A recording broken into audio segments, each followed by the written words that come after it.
Hello to all of you. आज हम start करेंगे मेडिसिनल केमिस्ट्री। मेडिसिनल केमिस्ट्री का हमारा चल रहा था यूनिट नंबर 4। आज हम यूनिट नंबर 4 को एंड करेंगे।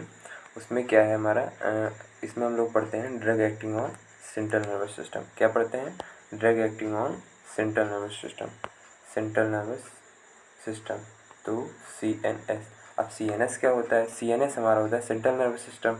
सेंट्रल नर्वस सिस्टम के दो पार्ट होते हैं, एक होता है ब्रेन, एक होता है CNS के दो पार्ट होते हैं, एक होता है ब्रेन और एक होता है स्पाइनल कॉर्ड। ठीक, अगर हम ये देखें कि जो ड्रग एक्ट कर रही हैं CNS पे वो क्या क्या इफ़ेक्ट शो करेंगी, तो इसमें सबसे पहला हमारा टॉपिक है सिडेटिव्स और हिप्नोटिक्स। तो हम ये देखेंगे कि सिडेटिव हिप्नोटिक्स होते क्या हैं। तो सिडेटिव्स वो होते हैं जो स्लीपनेस कॉज करते हैं या ड्राउजीनेस कॉज करते हैं, ड्राउजीनेस या स्लीपलेस। और हिप्नोटिक्स क्या होते हैं? जो रिलैक्सेंट इंट्रोड्यूस कराते हैं और नेचर ऑफ स्लीप और इसकी क्वालिटी को इम्प्रूव करते हैं। ठीक है, तो हम लोग सबसे पहले इसका क्लासिफिकेशन देखेंगे। तो सिडेटिव हिप्नोटिक्स का क्लासिफिकेशन देखते हैं। तो क्लासिफिकेशन में कितने टाइप के होते हैं? बार्बिचुरेट और बेंजोडाइजेपिन और नॉन बेंजोडाइजेपिन्स। तो इनमें हम लोग देखेंगे कि जैसे हमारे पास 3 क्लासिफिकेशन हो गए, सिडेटिव हिप्नोटिक्स के 3 क्लासिफिकेशन हो गए। अब उनके अंदर भी कुछ ड्रग्स आते होंगे, तो उसके अंतर्गत हम लोग क्या पढ़ेंगे? तो जैसे बार्बिचुरेट्स हैं, बार्बिचुरेट्स में क्या होता है? ये भी सिडेटिव हिप्नोटिक्स हैं, लेकिन इनमें भी कई टाइप के हैं। जैसे कुछ लॉन्ग एक्टिंग है, यानी कि आपको ज़्यादा देर के लिए सुला सकते हैं या ज़्यादा देर तक स्लीपनेस कॉज कर सकते हैं। तो एक है लॉन्ग एक्टिंग, एक है शॉर्ट एक्टिंग, एक है अल्ट्रा शॉर्ट एक्टिंग, यानी कि जो बहुत कम समय तक के लिए स्लीपनेस कॉज करते हैं। इनको किसमें एनाल्जेसिक के रूप में भी यूज़ किया जा सकता है और एनेस्थीसिया में भी यूज़ किया जाता है। और अगर हम लॉन्ग एक्टिंग में देखें तो इसका एक एग्जांपल है फिनोबार्बिटोन, और शॉर्ट एक्टिंग में ब्यूटोबार्बिटोन, और अल्ट्रा शॉर्ट एक्टिंग में थायोपेंटेन और मिथोहेक्सिट्रॉन। तो अगर इसका हम लोग देखें कि ट्रिक कोई हो जिससे हम लोग जल्दी से जल्दी याद कर सकें, तो इनका एक ट्रिक है कि जैसे अगर हम लोग नॉर्मली देखते हैं, अगर किसी को सुलाना होता है तो हम लोग क्या करते हैं कि उसको थपकी लगाते हैं और गाना सुनाते हैं जिससे वो सो जाती है। तो हम क्या करेंगे कि एक लड़की बारबी है, तो हम बता रहे हैं किसी को, अगर बारबी को सुलाना है तो फैन बुताओ, थपकी दो माथे पर और मस्त टोन में लोरी गाओ। तो ये इसमें आपको कैसे याद करना है? जैसे आप बारबी को सुलाना है, तो बारबी से क्या हो जाएगा हमारे पास? बारबीटोन, फिनोबार्बिटोन, ठीक है। और बुताओ से हो जाएगा ब्यूटो बार्बिटोन, ठीक है। और थपकी से हो जाएगा हमारे पास थियोपेंटेन, और मस्त टोन में लोरीगॉस हो जाएगा मेथोहेक्सीटोन। ठीक, ये हमारा हो गया इस ट्रिक का। अब हम देखते हैं सेकंड, जो कि क्लासिफिकेशन में बेंजोडाइजेपिन में कौन कौन से ड्रग्स लिखने हैं आपको। तो बेंजोडाइजेपिन्स में कौन कौन से ड्रग लिखने हैं, इनको कैसे याद करें? तो इनका एक बढ़िया सा ट्रिक है। दिया को फ्लू हो गया था नाइट में, पर त्रिपाठी को तमीज़ नहीं, रात भर बेंचों पर अलाप गाता रहा। ठीक है, तो इससे कैसे कोरिलेट करेंगे हम लोग? आपको जैसे नहीं ड्रग के नाम याद आ रहे हैं तो क्या करेंगे हम लोग? दिया से हो जाएगा डाइजीपाम। एक लड़की दिया है, उसको बुखार हो जाता है और वो रात में त्रिपाठी के घर जाती है, मगर त्रिपाठी को तमीज़ नहीं होती है कि उसको बुखार चढ़ा होता है, और वो क्या करता रहता है? वो बेंजो बजाता रहता है। बेंजो से क्या हो जाएगा? बेंजोडाइजेपिन। तो बेंजो के अंतर्गत कौन कौन से आ जाएंगे? दिया को फ्लू हो गया नाइट में, पर त्रिपाठी को तमीज़ नहीं, रात भर बेंचों पर आलाप गाता रहा। तो बेंजो से कोरिलेट कर लीजिए बेंजोडाइजेपिन्स। तो बेंजोडाइजेपिन्स के अंदर के ड्रग्स हम लोग पढ़ेंगे। तो दिया से डाइज़ेपाम हो गया, फ्लू से फ्लोराजीपाम हो गया, फ्लू से क्या हो जाएगा? फ्लोराजीपाम हो जाएगा। नाइट से नाइट्राजीपाम, और त्रिपाठी से ट्रायाजोलम, और तमीज़ से तिमिजेपाम, और रात भर आलाप से हो जाएगा अल्प्राजोलम। ठीक है, तो मेरे हिसाब से बहुत सरल ट्रिक है और इसे आप जल्दी से जल्दी याद कर लेंगे। और नॉन बेंजोडाइज़ेपिन्स में आप क्या करेंगे, इसका एक ट्रिक है, उसमें ये है कि नए लोग जाल बिछाते हैं, पिंड में प्लान के साथ क्लोन बनाते हैं। तो जो नए लोग होते हैं, जब नए लोग आते हैं आपके घर को हड़पने के लिए, तो वो जाल बिछाते हैं। और जो पिंड होता है, यानी कि जो गांव में छोटे छोटे घरों का समूह होता है, उनमें प्लान बनाते हैं, उनके साथ क्लोन बनते हैं। क्लोन बनाते हैं मतलब उनके साथ मिल जाते हैं। ठीक, तो नए लोग जाल बिछाते हैं, तो जाल से जाल पिडेम, और पिंड से हो जाएगा पिन क्लोन, जो पिन क्लोन, और प्लान से जोले प्लान। ठीक है, इससे आप याद कर लेंगे, ट्रिक है। तो हमारा क्या हो गया, हमारा सीडेटिव हिप्नोटिक्स का क्लासिफिकेशन हो गया, जिसमें हमने बारबिचुरेट्स, बेंजोडाइज़ेपिन, नॉन बेंजोडाइज़ेपिन्स देख लिए। अब उनके अंदर आपको एग्जांपल लिखने हैं। ठीक है, इनके ड्रग्स आप याद कर लीजिए। सेकंड में हम लोग आते हैं, कुछ इंपॉर्टेंट शार्ट नोट पूछे जाते हैं इनमें। तो इनमें से एक दो ड्रग हैं, जैसे क्लोराडायाजीपॉक्साइड, ये किसके अंतर्गत आ गया, ये आ गया हमारे पास बेंजोडाइज़ेपिन्स के अंदर। तो इसमें हमारे पास सबसे पहले स्ट्रक्चर पूछा जाएगा। तो आपको अगर शॉर्ट नोट पूछता है तो आप इंट्रोडक्शन लिखेंगे। इंट्रोडक्शन में क्या लिखेंगे, उसका आईपीसी नेम लिख देंगे, वो किस कैटेगरीज बिलोंग करता है ये लिख देंगे, क्या क्या कॉज करता है ये लिख देंगे, और उसका यूज़ क्या है ये लिख देंगे।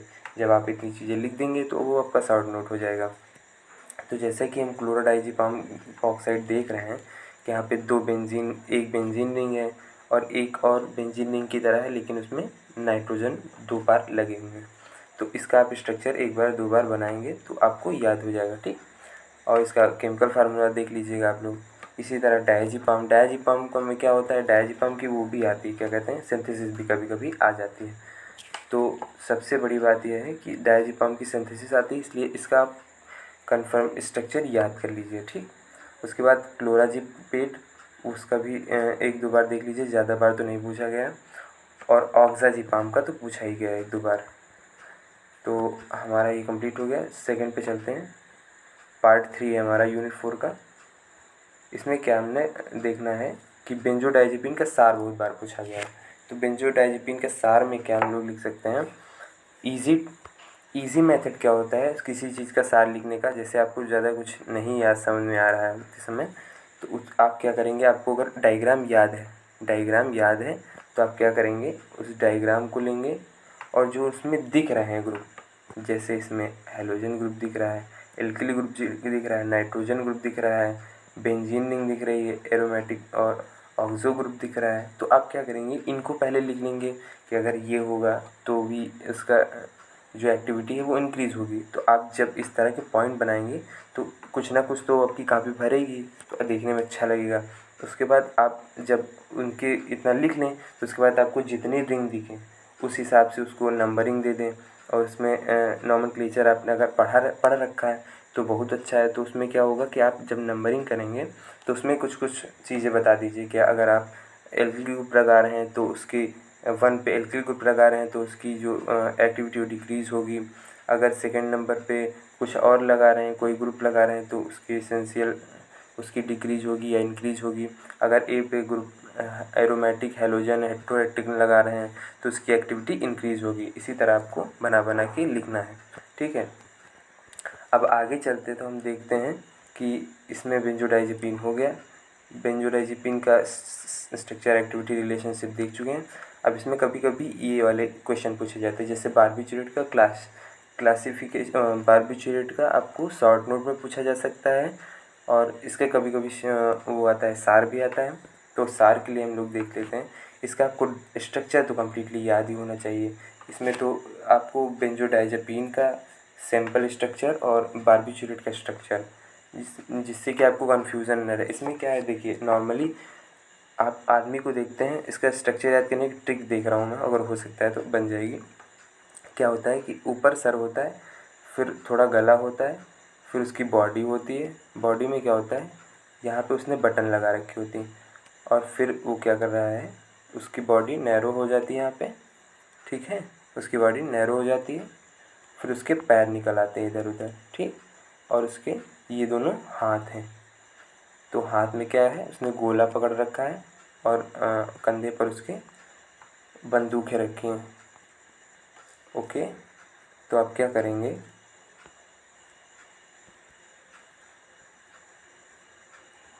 सो वी स्टार्ट द लेक्चर। उसमें हम लोग क्या करेंगे कि यहाँ पे बंदूकें रख देंगे उनके पास, यहाँ पे कंधे पर। तो ये आपका जो बारबीक्यूरेट का स्ट्रक्चर बन गया आपके पास, ठीक है। यहाँ पे आपको R1 R2 यानी कि जूते पहना देने हैं। तो सबसे सिंपलेस्ट स्ट्रक्चर आपका बन गया। इसी तरह आप याद कर लीजिए। उसके बाद मैंने आपको सार लिखना तो सिखा ही दिया है, क्योंकि आप देखिए जो चीज़ आपको दिख रही है, जैसे R1 ग्रुप दिख रहा है, R2 ग्रुप दिख रहा है, ऑक्सीजन दिख रहा है, ऑक्सीजन, नाइट्रोजन, नाइट्रोजन। तो आप क्या करेंगे, इसमें एसेंशियल वाले पॉइंट बना देंगे। जैसे nitrogen is very essential, tertiary nitrogen is very essential, R2 is in R2 group we have aromatic, if we have aromatic group then activity will increase। इस तरह के आप पॉइंट बना के लिख देंगे। अगर हम R1 की जगह पे बल्किनेस बढ़ाते हैं, साइज बढ़ाते हैं, तो क्या होगा, वो ब्लड ब्रेन बैरियर को क्रॉस नहीं करेगा। तो इससे क्या होगा, हमारा डीमेरिट हो जाएगा। तो इस तरह के आप पॉइंट बना के लिख सकते हैं। सो नेक्स्ट हम देखते हैं कि अगर हमने सार लिख लिया है तो बारबीटॉल, जो कि उसका ही बारबीक्यूरेट का एक ड्रग है, बारबीक्यूरेट का एक ड्रग है, उसको हम लोग देखते हैं। तो आप ये देखिए, ये जो स्ट्रक्चर है वो थोड़ा बहुत कॉमन स्ट्रक्चर है, क्योंकि ये इसी की कैटेगरी से बिलोंग कर रहा है। तो क्या होगा कि ये कॉमन स्ट्रक्चर होगा। ये स्ट्रक्चर आप देख लीजिए, आपको स्ट्रक्चर याद होगा बारबीटॉल, क्योंकि कई बार पूछा गया है। जब आपको स्ट्रक्चर याद होगा तो क्या करेंगे, उसका इंट्रोडक्शन लिखेंगे, उसके बाद उसका यूज़ लिख देंगे, तो आपका शॉर्ट नोट हो जाएगा। तो फिनोबारबिटॉल, इसी तरह फिनोबारबिटॉल पूछा जाता है। फिनोबारबिटॉल का भी आपको स्ट्रक्चर याद होना चाहिए। इसमें क्या होगा, आप 2-3 बार बनाएंगे तो याद हो जाएगा, क्योंकि ये सब कोरिलेट करेंगे आप, तो सारे के सारे स्ट्रक्चर आपके बारबीक्यूरेट से मैच कर रहे होंगे।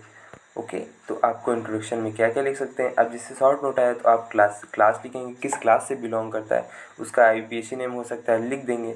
और उसके बाद उसके सम स्ट्रक्चर, क्या क्या स्ट्रक्चर में स्पेसिफिक चीज़ें हैं वो लिख देंगे। और लॉन्ग एक्टिंग है कि शॉर्ट एक्टिंग है ये लिख देंगे। इफ़ेक्ट क्या क्या शो करता है और बाइंड किससे करता है, कौन से रिसेप्टर। तो ये आपके शॉर्ट नोट में उसके इंट्रोडक्शन हो जाएंगे, इंट्रोडक्शन वाला पार्ट हो जाएगा। ओके, सो हमको लग रहा है कि अभी ये हमारा पार्ट कंप्लीट हो रहा है। तो अब इसी तरह एक नई ड्रग है मीफोबारबिटॉल, इसको भी आपको उसी तरह करना है जिस तरह मैंने बताया। स्ट्रक्चर याद करिए, इंट्रोडक्शन लिखिए, और ज़्यादातर यूज एंटीप्लेप्टिक, सिडेशन, हिप्नोटिक्स और इसी तरह के हैं, तो आप इनको देख लीजिए। उसके बाद यूनिट 4 का 5th पार्ट, जिसमें कि आपको मोस्ट इम्पॉर्टेंट चीज़ें, जो कि शॉर्ट एक्टिंग बारबीक्यूरेट, यानी कि जिनका ड्यूरेशन ऑफ एक्शन कम होता है, उनके लिए आपको पढ़ना है। तो इनको आप बारबीक्यूरेट की कैटेगरी में भी रख सकते हैं।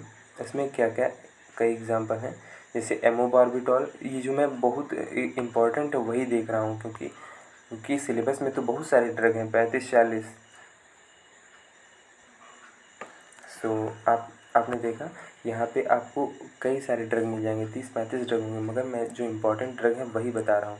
तो आपको इसका स्ट्रक्चर याद कर लेना है, उसका यूज़ और इंट्रो, तो यही शॉर्ट नोट में पूछा जाएगा। तो आप इतना ही लिख दीजिए, क्योंकि सारे तो बारबीक्यूरेट से बिलोंग कर रहे हैं। तो देखिए सारा का स्ट्रक्चर एक थोड़ा डिफरेंस रहता है और सारा सेम रहता है। तो अब आगे देखेंगे, तो ये सीडेटिव हिप्नोटिक्स का न्यू एक ड्रग है बारबीक्यूरेट कैटेगरी का, ब्यूटा बारबिटॉल। देखिए उसी तरह का स्ट्रक्चर है, खाली उसके थोड़ा पैर लंबे हो गए, पैर में एल्किल ग्रुप एक और जुड़ गया है। ठीक है, आप इस तरह इसको देख लीजिए। और इसी तरह ये नीचे वाला भी पेंटोबारबिटॉल, उसमें भी देख लीजिए, क्योंकि इसमें 5 ग्रुप हैं। यहाँ से देखिए 5 नंबर ऑफ चेन लगी हुई है कार्बन की, तो पेंटोबारबिटॉल हो गया। तो इसी तरह आप इसको स्ट्रक्चर को थोड़ा सा कंपेयर करिए और ईजी बना के उसको याद कर लीजिए। और नेक्स्ट हमारा आता है, नेक्स्ट हमारा ये है, हमको पढ़ना है एंटीसाइकोटिक्स क्या होते हैं। एंटीसाइकोटिक्स वो होते हैं जो कि आप ये समझिए साइकोटिक्स क्या होते हैं। जैसे कुछ लोगों को सुनेंगे कि यार ये साइको है एकदम, यानी कि साइको मतलब हो गया पागल एकदम। तो जो पागलपन को दूर करने की दवा होती है उसको एंटीसाइकोटिक कहते हैं। एंटी मतलब अपोजिट, साइकोटिक मतलब पागलपन। एंटी माने अपोजिट, साइकोटिक माने पागलपन। तो हो जाएगा आपका एंटीसाइकोटिक यानी पागलपन को दूर करने वाली या मेंटल हेल्थ के इश्यू को दूर करने वाली। तो एंटीसाइकोटिक होता क्या है, जैसे आपसे कोई पूछे तो आप क्या कहेंगे, जिसमें मेंटल हेल्थ इशू हो जाए या और कोई प्रॉब्लम हो जाए मेंटली, तो उसको क्या बोलेंगे, वो साइकोटिक, यानी कि वो साइकोटिक्स हो गया उसको, यानी कि उसको साइकोसिस की प्रॉब्लम है कोई। अगर आप उसकी साइकोसिस की प्रॉब्लम दूर करना चाहते हैं तो क्या देंगे आप उसको, एंटीसाइकोटिक्स देंगे, ठीक है। इसी तरह हम देखेंगे, इसके देखिए 2 फेज होते हैं। अगर साइकोसिस है तो उसके 2 फेज होते हैं। एक तो तब होता है, इसको कहते हैं साइजोफ्रेनिस, और एक क्या होता है, बाइपोलर डिसऑर्डर। साइजोफ्रेनिस में क्या होगा कि या तो आदमी हमेशा ही एकदम एडवर्स कंडीशन में रहेगा, यानी कि एकदम हाइपर कंडीशन में रहेगा। और बाइपोलर डिसऑर्डर में क्या होता है कि वो 2 कंडीशन में रहता है, कभी एकदम सुस्त रहेगा और कभी एकदम डिप्रेस रहेगा, कभी एकदम हाई लेवल का रहेगा, यानी कि बहुत चिड़चिड़ा हो जाएगा, गुस्सैल हो जाएगा, ऐसा सब समझ लीजिए आप, ठीक। तो आप देखेंगे यहाँ पे 2 है, तो इसको इसलिए 2 चीज़ें शो हो रही हैं, तो इसलिए इसको बाइपोलर डिसऑर्डर बोला गया है, ठीक। अब यहाँ पे आप देखेंगे कि इसकी जो कैरेक्टरिस्टिक है, यानी कि कैसे पता करें कि कोई पागल हो रहा है या कोई साइकोसिस के फेज़ में जा रहा है, तो उसके लिए हम लोग देखते हैं। तो हमारे पास क्या है, पुअर फिजिकल हेल्थ। अगर कोई आदमी दिन ब दिन उसके शारीरिक सेहत गड़बड़ होती जा रही है, या उसको हर चीज़ गलत लग रही है, या उसको लग रहा है कि दुनिया गलत है, मैं सही हूँ, या मैं गलत, दुनिया सही है, और उसके अंदर जो फॉल्स आइडिया आ रहे हैं या गलत गलत थॉट्स आ रहे हैं, और एनेक्सियस हो रहा है, एनजाइटी ज़्यादा उसको घेरे हुए है, तो इस तरह के जो सिम्टम्स आते हैं, तो उससे पता चल जाता है कि वो थोड़ा सा साइकोसिस की प्रॉब्लम हो रही है उसको। अगर हम लोग देखें ये साइकोसिस की प्रॉब्लम होती क्यों है, तो उसमें हम लोग देखेंगे कि जो हमारे अंदर कभी कभी न्यूरोनल इम्बैलेंस हो जाता है, न्यूरोट्रांसमीटर का इम्बैलेंस हो जाता है, जिसके कारण क्या होता है, हमारे अंदर चेंजेस होने लगते हैं। तो वही चेंजेस क्या कॉज करते हैं, साइकोसिस की प्रॉब्लम को कॉज करते हैं। तो हम लोग देखेंगे, अगर क्लासिफिकेशन देखें, एंटीसाइकोटिक का क्लासिफिकेशन देखें, तो हम लोग देखेंगे इसमें कई प्रकार के क्लासिफिकेशन है, जैसे 5 टाइप के क्लासिफिकेशन है। तो अगर आपको याद करना है तो इसके लिए एक ट्रिक मैंने बनाई है, अगर आपको अच्छी लगे तो देख लीजिए, अच्छी होगी क्योंकि मेहनत से बनाई है मैंने। तो क्लासिफिकेशन अगर एंटीसाइकोटिक का याद करना है तो आपको एक कहानी याद करनी होगी, जिसमें एक लड़की का नाम फिनाल है, ठीक है। वो लड़की, उस लड़की का नाम फिनाल है, और एक लड़का किसी दूसरे से कह रहा था, और वो फिनाल क्या है, वो लड़की क्या है, किसी के ऊपर जब गिर जाती है तो वो, सॉरी फॉर डिस्टर्बेंस, अब हम लोग स्टार्ट करते हैं। तो हम लोग यहाँ पे थे कि उसका क्लासिफिकेशन देख रहे थे। तो क्लासिफिकेशन में क्या है, क्लासिफिकेशन में हम लोग ने ट्रिक बनाई है, जिसमें फ़िनाल एक लड़की का नाम है, और वो लड़की अगर किसी के ऊपर फेंक दी जाती है तो वो आदमी जल जाता है। तो एक लोग का ग्रुप है 3-4 लोगों का, वो कह रहे हैं कि हम लोग एक साइकिल वाले के ऊपर इसको फेंक देंगे, जिससे कि क्या होगा, वो जल जाएगा। तो वो लड़का कह रहा है दूसरे लड़के से, क्योंकि वो उसके पास गया लेकिन फेंक नहीं पाया, तो वो अपनी कहानी दूसरे लड़के से बता रहा है ऐसे कि फिनॉल था जीन्स में बट यारो फिनॉल थी फिनॉल था जीन्स में बट यारो फिनॉल थी वो थिन, यानी कि वो उतना कंसंट्रेटेड नहीं था। पतली के यहाँ से मतलब कंसंट्रेशन से लगाया जा रहा है, कंसंट्रेशन बहुत लो थी उसकी।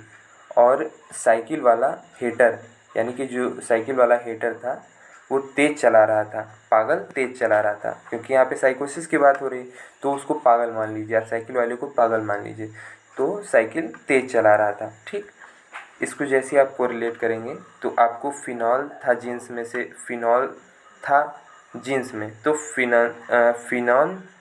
फिनॉल था जीन्स में से, यहाँ से क्या हो जाएगा आपका, फिनॉल थाया जीन, ठीक, फिनॉल थाया जीन्स। तो आपको थोड़ा सा कोरिलेट करके पढ़ लीजिए। उसके बाद क्या करेंगे, बट यारो फिनॉल, तो बट से हो जाएगा बट ब्यूटियारोफिनोनिन्स, ब्यूटियारोफिनोनिन्स। ठीक, इससे आपको बटियारोफिनॉल से याद हो जाएगा। फिनॉल से आप क्या याद रखिए, फिनॉल से फिनोनिन्स। ठीक, थी वो थिन का मतलब वो लड़की पतली थी, या वो जो तेजाब था वो पतला था। पतला का मतलब कंसनट्रेटेड नहीं था। थी वो थिन से क्या हो जाएगा, थीक्सो एंथीन्स, थीन्स से हो जाएगा थिन, और थी वो से थी ओ, एक्स आप बीच में जोड़ लीजिए तो थी वो थिन, पतली, यानी कि थिक्सो एंथीन्स। और साइकिल वाला हेटर, और से अदर, हेटर से हेटरो, साइकिल वाला से साइक्लिक, तो अदर हेटरो साइक्लिक। ठीक, और पागल तेज चला रहा था से क्या हो जाएगा, पागल से साइकोटिक, पागल से साइकोटिक्स हो जाएगा। तेज चला रहा से एटिपिकल, तो एटिपिकल एंटी साइकोटिक्स। ठीक, यहाँ से आपकी क्लासिफिकेशन हो गया। अब क्लासिफिकेशन के बाद इसके भी क्लासिफिकेशन है, जैसे फिनोथायाजीन्स है उसका भी क्लासिफिकेशन। उसका क्लासिफिकेशन कैसे, उसका क्लासिफिकेशन आप देखिए, उसका क्लासिफिकेशन का ट्रिक मैंने बना दिया है, आप देख लीजिए इसको। इसमें नाम है पूरे, उसके ट्रिक है, आपको समझ में आए तो बताइए, नहीं तो मैं उसको एक्सप्लेन कर दूंगा अगले वीडियो में। उसके बाद कुछ इंपॉर्टेंट शॉर्ट नोट पूछे जा सकते हैं, जैसे क्लोराप्रोमाजीन, उसका आपको स्ट्रक्चर याद करना पड़ेगा। उसका स्ट्रक्चर याद करिए आप, उसका स्ट्रक्चर याद कर लीजिए। उसके बाद क्या करेंगे, उसी तरह के 2-3 और ड्रग हैं, जैसे क्लोराप्रोमाजीन, वो किसके अंतर्गत आता है, फिनोथायाजीन के अंदर। अभी मैंने 3 ड्रग की कैटेगरी बताई हैं, किसकी कैटेगरी बताई हैं, एंटीसाइकोटिक की कैटेगरी बताई हैं। अब उसके अंदर आपको एक एक ड्रग के एग्जाम्पल भी याद रखने होंगे, जिससे कि शॉर्ट नोट पूछा जाए तो आपको याद हो जाए। तो फिनोथायाजीन, अब फिनोथायाजीन का कभी कभी वो भी पूछ लेते हैं, क्या पूछ लेते हैं, सार पूछ लेते हैं उनका। तो फिनोथायाजीन का सार याद करने के लिए क्या आपको याद होना चाहिए, उसका स्ट्रक्चर याद होना चाहिए। नॉर्मल से स्ट्रक्चर है उसमें, तो एक बेंजीन इधर है, एक बेंजीन इधर है, बीच में एस है, नीचे एन है। इसको किसी तरह आप याद कर लीजिए, जैसे 2 गोले बगल में रखे हुए हैं, एक पाकिस्तान का गोला है, एक हिंदुस्तान का गोला है, ऊपर साउथ नीचे नॉर्थ। इस तरह कुछ इमेजिन करके इसको जोड़ लीजिए आपस में, भारत का नक्शा बनाइए, नीचे R1 लगा दीजिए। इससे क्या होगा, सो सॉरी फॉर डिस्टर्बेंस।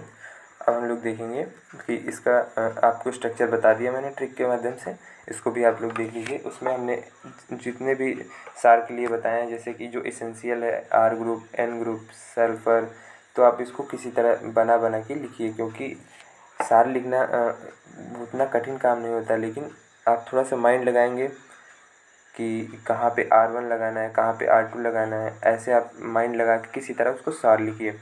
कि जैसे R1 की जगह पे अगर आपने एल्किल ग्रुप जोड़ दिया तो क्या होगा, उसकी एक्टिविटी इंक्रीज हो जाएगी। S की जगह पे आपने कुछ और दूसरा एलिमेंट जोड़ दिया, नाइट्रोजन जोड़ दिया, तो उसकी एक्टिविटी डिक्रीज़ हो जाएगी। अगर नाइट्रोजन अगर टर्सरी नहीं हुआ तो उसकी एक्टिविटी डिक्रीज़ हो जाएगी। इस तरह के आपको एग्जाम्पल लिखने हैं, और उसको फ्रेम में लाके उसका एग्जाम्पल लिख देना है। अगर आपको IPSC नेमिंग आती है तो इससे बढ़िया क्या हो सकता है, आप उसके साथ ही उसकी नंबर ऑफ ग्रुपिंग करके उसमें और सारे पॉइंट्स बना सकते हैं। तो आपका ये हो गया सारा फिनाथायाजीन, और उसके साथ ही आपकी एक ड्रग हो गई। ये ड्रग है आपकी इसी क्लास की ये ड्रग है। अब नेक्स्ट में चलते हैं हम लोग। अब हम सारा फ्लूरो ब्यूटा यूरोहिनोन देखते हैं, फिनोन का। अब इसमें इसका एक एग्जाम्पल क्या है, हेलोपेरिडोल भी एक इसी का एग्जाम्पल है। ठीक, इसमें आप लोग क्या करेंगे, इसका स्ट्रक्चर देख लेंगे, उसके किस में ट्रीटमेंट में यूज होता है, किस तरह यूज होता है, ये सब आप देख लेंगे, जिससे कि आपको पॉइंट बनाने में दिक्कत नहीं होगी। अब इसी तरह इसका भी सार देख लीजिए। सार क्या होता है, सार के लिए आपको स्ट्रक्चर याद करना पड़ेगा। स्ट्रक्चर जैसे ही आप याद करेंगे आपका सार कम्प्लीटली याद हो जाएगा। हर चैप्टर में 2-3 सार हैं, तो आपको करीबन 6-7 सार याद करने पड़ेंगे, जिससे कि आपको उतनी प्रॉब्लम ना हो। अगर हम देखा जाए तो इस चैप्टर में एक आधी सिंथेसिस आती हैं जो कि इम्पोर्टेंट है, तो वो मैंने उठाई हैं। जैसे क्लोराप्रोमाजीन की एक सिंथेसिस होती है, उसमें क्या करते हैं, आपको क्लोराप्रोमाजीन का स्ट्रक्चर देख लेना है।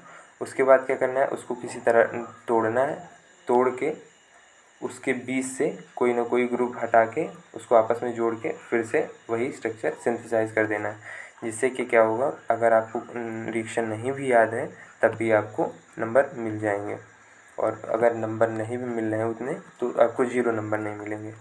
ठीक है। उसके बाद हम क्या करेंगे, नेक्स्ट हमारा टॉपिक क्या है, नेक्स्ट हमारा टॉपिक है एंटी एपिलेप्टिक। एंटी एपिलेप्टिक क्या होते हैं, जो एपिलेप्सी क्या होती है, देखिए पहले एपिलेप्सी क्या होती है, जैसे मिर्गी का दौरान आना, क्या हो गया, एपिलेप्सी हो गई। क्या होता है, जैसे मिर्गी होती है या कोई ऐसी एक्टिविटी जिसमें जो न्यूरोट्रांसमीटर होते हैं, न्यूरोट्रांसमीटर एक्साइटरी स्टेट में चले जाते हैं और बहुत ज़्यादा न्यूरोट्रांसमीटर बहुत ज़्यादा एक्सक्रीट आउट होने लगता है। जब ज़्यादा मात्रा अमाउंट में एक्सक्रीट आउट होगा तो जो जितनी एक्टिविटी है नॉर्मल अमाउंट की, उससे ज़्यादा एक्टिविटी शो होने लगेगी, इसलिए वहाँ पे झटके आने लगते हैं या सीजर आने लगते हैं। तो एंटी एपिलेप्टिक क्या होते हैं, एंटी एपिलेप्टिक वो होते हैं जो कि इस तरह की बीमारियों को ठीक करते हैं, यानी कि यूज्ड टू ट्रीट एपिलेप्सी। अब हम देखेंगे एंटी एपिलेप्टिक, हमको पता चल गया क्या होता है। अब उसका क्लासिफिकेशन देखेंगे, तो क्लासिफिकेशन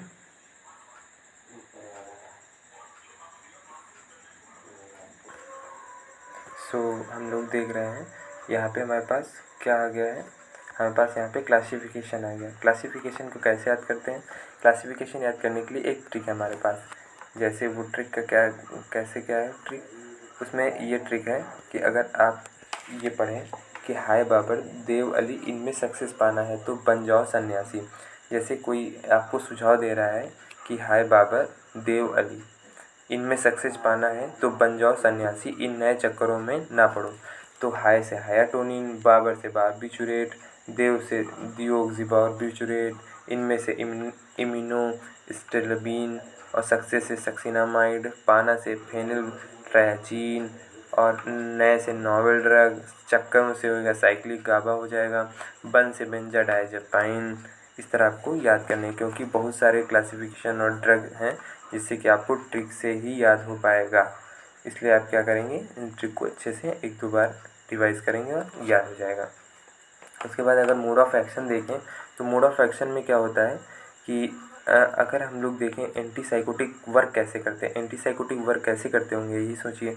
जैसे आप यहाँ पे ये देखिए, कोई जैसे बॉडी से ऑर्गन, आप ये समझिए, ये हमारा माइंड है, ये हमारी ऑर्गन है, ये हमारा ऑर्गन है, ये हमारा माइंड है। तो माइंड से ऑर्गन, ऑर्गन से माइंड कैसे अटैच होता है, यहाँ पे मोटर नर्व होती है, यहाँ पे सेंसरी नर्व होती है। सेंसेशन गया तो मोटर ने वर्क किया, ठीक, इस तरह का सिस्टम पूरा होता है। ठीक है।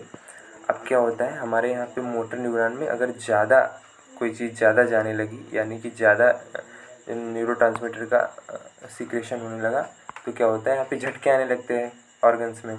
तो इससे बचने के लिए क्या करते हैं हम लोग, बारबिचुरेट का यूज़ करते हैं। बारबिचुरेट का यूज़ और किस में कर सकते हैं हम लोग अभी पिछले वाले यूनिट में प्रीवियस वीडियो में हमने देखा कि हम लोग सेडेटिव्स के लिए यूज़ करते हैं, हिप्नोटिक्स के लिए भी यूज़ करते हैं, तो इन सब का यूज़ करेंगे। और यहाँ पे हम लोग देखें तो किसका किसका सार भी पूछा जा सकता है, तो इनका सार भी पूछा जाता है। अगर हम देखें यहाँ पे